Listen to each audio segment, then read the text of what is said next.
नमस्कार, आप देख रहे हैं भारत न्यूज़। भारत के अभिन्न राज्य जम्मू कश्मीर के महाराजा हरि सिंह के बारे में आप लोगों ने तो सुना ही होगा। आज हम कश्मीर और वहां के महाराजा हरि सिंह, जिन्होंने भारत की आज़ादी के समय जम्मू कश्मीर के भारत में विलय होने को लेकर महत्वपूर्ण भूमिका निभाई, उनकी अनसुनी और इतिहास में दफन हो चुकी घटनाओं पर प्रकाश डालेंगे। 1947 से काफ़ी पहले ब्रिटिश भारत के अंतिम वायसराय लॉर्ड माउंटबेटन ने सभी रजवाड़ों को यह साफ कर दिया था कि स्वतंत्र होने का विकल्प उनके पास नहीं है। वे भौगोलिक सच्चाई की अनदेखी भी नहीं कर सकते थे। उन्हें भारत या पाकिस्तान में से किसी एक में मिलना ही होगा। ब्रिटिश पत्रकार और लेखक एंड्रयू व्हाइटहेड की किताब अ मिशन इन कश्मीर में कहा गया है कि आज़ादी के बाद जब पाकिस्तानी मिलिशिया और फौज ने 22 अक्टूबर को कश्मीर पर कब्जा करने के इरादे से आगे बढ़ रही थी, इसके 5 दिन बाद ही आनन फानन में 27 अक्टूबर के तड़के पहली बार भारतीय सेना कश्मीर की ओर बढ़ी और उसे हवाई जहाज से श्रीनगर की हवाई पट्टी पर उतारा गया। माना जाता है कि इस कार्रवाई से कुछ समय पहले ही जम्मू कश्मीर के तत्कालीन महाराजा हरि सिंह ने भारत के विलय पत्र पर हस्ताक्षर कर दिए। हालांकि भारत के अंतिम वायसराय लॉर्ड माउंटबेटन यह चाहते थे कि हरि सिंह को यह विलय पाकिस्तान के साथ करना चाहिए, मगर हरि सिंह नहीं माने और उन्होंने जम्मू कश्मीर की किस्मत लिख दी। इतिहासकार डॉक्टर दानपाल सिंह के अनुसार जम्मू कश्मीर रियासत के अंतिम शासक महाराजा हरि सिंह का जन्म 23 सितंबर 1895 को अमर महल जम्मू में हुआ था। वह महाराजा प्रताप सिंह के छोटे भाई राजा जनरल अमर सिंह के बेटे थे। वह 1925 में महाराजा प्रताप सिंह के निधन के बाद गद्दी पर बैठे। उन्हें स्वतंत्र भारत के अंतिम राजा होने का तमगा मिला। दरअसल वह 15 नवंबर 1952 तक जम्मू कश्मीर के महाराजा बने रहे, जबकि रियासतों के अन्य सभी शासक 1948 तक राजा नहीं रहे थे। 1915 में जब हरि सिंह महज 20 साल के थे, तभी उन्हें जम्मू कश्मीर राज्य बलों का कमांडर इन चीफ नियुक्त किया गया था। स्टेट फोर्सेस की कमान संभालने पर उन्होंने अधिकारियों और सैनिकों के प्रशिक्षण और कल्याण में बहुत सारे सुधार किए। लंगर और ऑफिसर्स मेस नामक केंद्रीय रसोइया घरों की शुरुआत उनके द्वारा की गई थी, जिसके पहले अधिकारी और जवान अपना भोजन स्वयं पकाते थे। इतिहासकार एच.एल. सक्सेना की किताब द ट्रेजेडी ऑफ कश्मीर के अनुसार 1925 में सत्ता संभालने के बाद अपने पहले संबोधन में महाराजा हरि सिंह ने कहा, मैं एक हिंदू हूँ, लेकिन अपनी जनता के शासक के रूप में मेरा एक ही धर्म है, न्याय। वह ईद के आयोजनों में भी शामिल हुए और 1928 में जब श्रीनगर शहर बाढ़ में डूब गया तो वह खुद दौरे पर निकले और मुस्लिम जनता की मदद की। डॉक्टर दानपाल सिंह के अनुसार महाराजा हरि सिंह ने यूनियन जैक ब्रिटिश झंडे को हटाने का आदेश दिया, जो सभी सरकारी भवनों पर फहराया जाता था। ब्रिटिश सरकार ने इसका विरोध किया, लेकिन वह पीछे नहीं हटे। बाद में वायसराय के व्यक्तिगत अनुरोध पर उन्होंने ब्रिटिश ध्वज को केवल रेजिडेंट के आवासीय भवन पर फहराने की अनुमति दी। प्रशासन और न्यायपालिका में उनके द्वारा किए गए कई सुधारों के कारण ब्रिटिश इतिहासकारों ने उनके शासन को गौरवशाली बताया है। उन्होंने अपनी प्रजा के कल्याण और बेहतरी के लिए कई सुधार किए।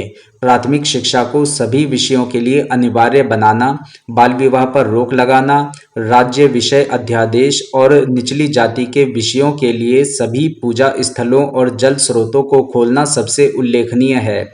उन्होंने शिक्षा को बढ़ावा देने के लिए बहुत सारे नए स्कूल और कॉलेज खोले। राजा हरि सिंह ने कई मामलों में जब भी धन की कमी हुई, उन्होंने अपने निजी कोष से योगदान दिया, जिसका उल्लेख फाइलों पर उनकी नोटिंग में मिलता है। वह भ्रष्टाचार का पता लगाने, दोषी अधिकारियों का पता लगाने और उन्हें दंडित करने के अनूठे तरीके अपनाकर भ्रष्टाचार पर अंकुश लगाने में कामयाब रहे। जम्मू कश्मीर सरकार के मंत्री रहे जॉर्ज एडवर्ड वेकफील्ड के हवाले से एम.वाई. सर्राफ ने अपनी किताब कश्मीरी फाइट्स फॉर फ्रीडम में कहा है कि महाराजा हरि सिंह अपने शासन के शुरुआती दौर में चमचागिरी के इतने खिलाफ थे कि उन्होंने एक सालाना खिताब देना तय किया था, जिसका नाम खुशामदी टट्टू अवार्ड था। इसके तहत बंद दरबार में हर साल सबसे बड़े चमचे को टट्टू की प्रतिमा दी जाती थी। महाराजा हरि सिंह को 1931 के बाद से अपने शासन के खिलाफ कश्मीरी विद्रोह का सामना करना पड़ा, जो शेख अब्दुल्ला के नेतृत्व में घाटी में एक जन आंदोलन बन गया।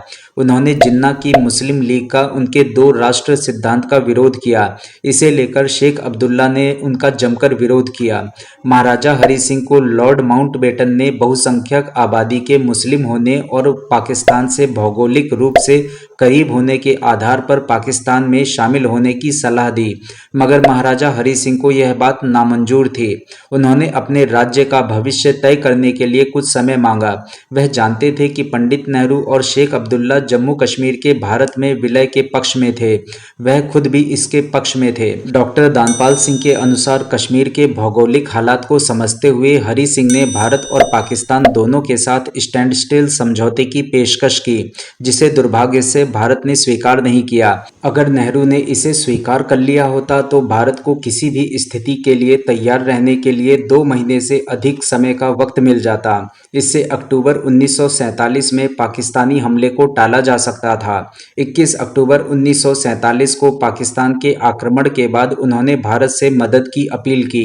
दानपाल सिंह बताते हैं कि हरि सिंह ने आखिरकार 26 अक्टूबर 1947 को इंस्ट्रूमेंट ऑफ एक्सेशन पर हस्ताक्षर किए। इसमें जम्मू कश्मीर, उत्तरी क्षेत्र, Ladakh, trans Karakoram tract, POK और अक्साई चिन्ह शामिल थे। अगर नेहरू ने महाराजा की बात मान ली होती तो शायद आज कश्मीर की समस्या नहीं होती, पीओके पर पाकिस्तान या अक्साई चिन्ह पर चीन का कब्जा नहीं होता।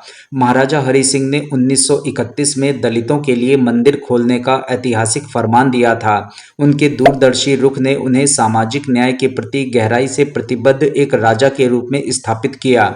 1931 में ही महाराजा हरि सिंह ने लंदन में आयोजित गोलमेज सम्मेलन में भारतीय रियासतों का प्रतिनिधित्व किया, जिसका मकसद भारत के लिए संवैधानिक सुधारों पर चर्चा करना था। वह उन कुछ भारतीय नेताओं में से एक थे जिन्होंने ब्रिटिश शासन से पूर्ण स्वतंत्रता की वकालत की थी। महाराजा हरि सिंह के ब्रिटिश औपनिवेशिक प्रशासन के साथ तनावपूर्ण संबंध थे।